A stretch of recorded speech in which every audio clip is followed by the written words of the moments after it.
Finally আমি গোটেইকেইজনে ওলাই আহিছোঁ আপোনালোকক মন্দিৰটো দেখাবৰ কাৰণে।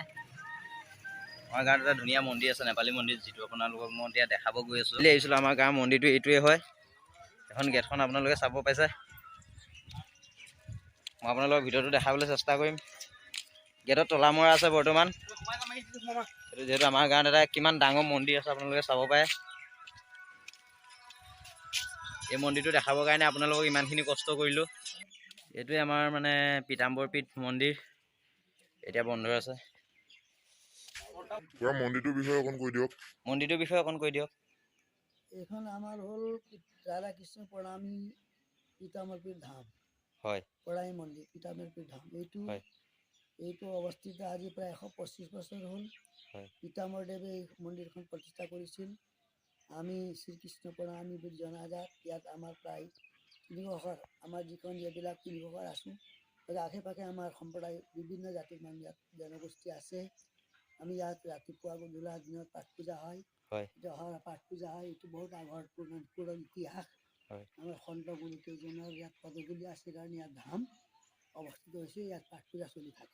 মন্দিৰটো কিমান দিন হ'ল মানে স্থাপিত হয়? 125 বছৰ এতিয়া পূৰ হৈছে। 125 চনত 125 বছৰ হৈছে ন মন্দিৰটো? হয়, 25 বছৰ হৈ গৈছে অলৰেডি।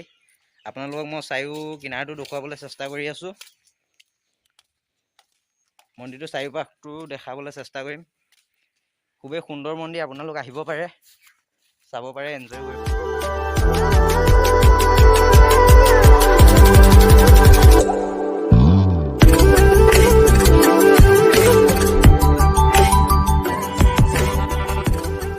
যিহেতু আমাৰ ইমান ডাঙৰ মন্দিৰ এটা আমাৰ গাঁৱতে আছে, বহুত দূৰৰ পৰা মানে আমাৰ মন্দিৰটো চাবৰ কাৰণে আহে। এইকেইজন আমাৰ লগৰ কেইজন। আপোনালোকক গোটেই মন্দিৰটো মই দেখাবলৈ চেষ্টা কৰি আছোঁ এতিয়া।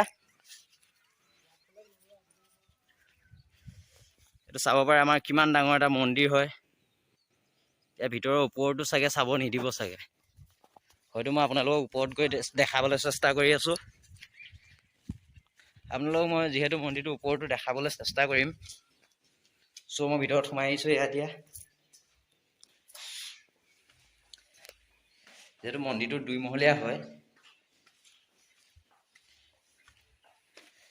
চ' ইয়াতে আমাৰ চাং আছে, চিলিণ্ডাৰ আছে, ধুনীয়াকৈ শুব পাৰে। আপোনালোকে আহিব পাৰে, আপোনালোকে চাব পাৰে। এইটোৱে আমাৰ পিতাম্বৰ পীঠ মন্দিৰ, যিটো মই আজি আপোনালোকক দেখাবলৈ পাই খুবেই আনন্দিত হৈছোঁ। এনেকুৱা ধৰণৰ বিভিন্ন স্থান, জেগা আমি দেখাবলৈ আপোনালোকক চেষ্টা কৰিম।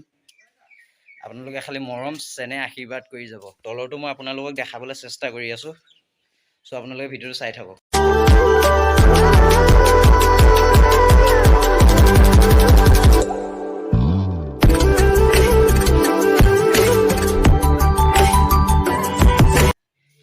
এইটোৱে আমাৰ যিটো 25 বছৰ কাল অতিক্ৰম কৰি গৈছে পিতাম্বৰ পীঠ মন্দিৰ হয়। এজন আমাৰ পূজাৰীজনে আপোনালোকক ক'লেই মন্দিৰটোৰ বিষয়ে। এয়া আপোনালোকে মন্দিৰটোৰ ভিতৰতো চাব পাৰে, কি ধুনীয়াকৈ সজোৱা হৈছে। এয়া আপোনালোক আহিব পাৰে, ইয়াত চাব পাৰিব আপোনালোকে। বিভিন্ন ধৰণৰ ধুনীয়া মন্দিৰ হয়, বহুত দূৰৰ পৰা মানুহ আহে ইয়ালৈ চাবৰ কাৰণে।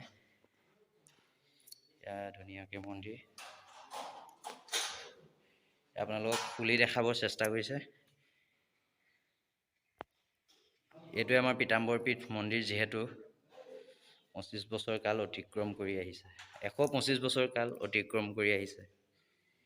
এইটোৱে আমাৰ পিতাম্বৰ পীঠ মন্দিৰ হয়।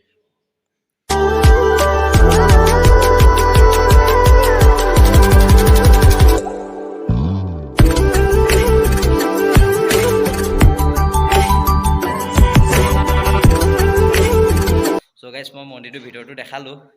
নেক্সট টাইম আপোনালোকক মই বেলেগ কিবা এটা দেখাবৰ কাৰণে চেষ্টা কৰিম। যিহেতু আপোনাৰ কথা দিছিলোঁ মন্দিৰটো দেখাম বুলি, মন্দিৰটো গোটেই পৰিৱেশটো দেখালোঁ আৰু ভিতৰটোও দেখাই দিলোঁ। হেল্ল' ফ্ৰেণ্ডছ, আজি যিহেতু আমি চাৰিটাই বহুত কষ্ট কৰি আপোনালোকক মন্দিৰটো দেখাব আহিলোঁ। আজিৰ কাৰণে ইমানতে ভিডিঅ'টো সমাপ্ত কৰিছোঁ। চ' আমি নেক্সট কাইলৈৰ পৰা আপোনালোকক বেলেগ এটা ভিডিঅ' দেখাবৰ কাৰণে চেষ্টা কৰিম, বেলেগ এটা জেগা দেখাবৰ কাৰণে চেষ্টা কৰিম। চ' আজিলৈ বাই বাই, জয় জুবিন দা।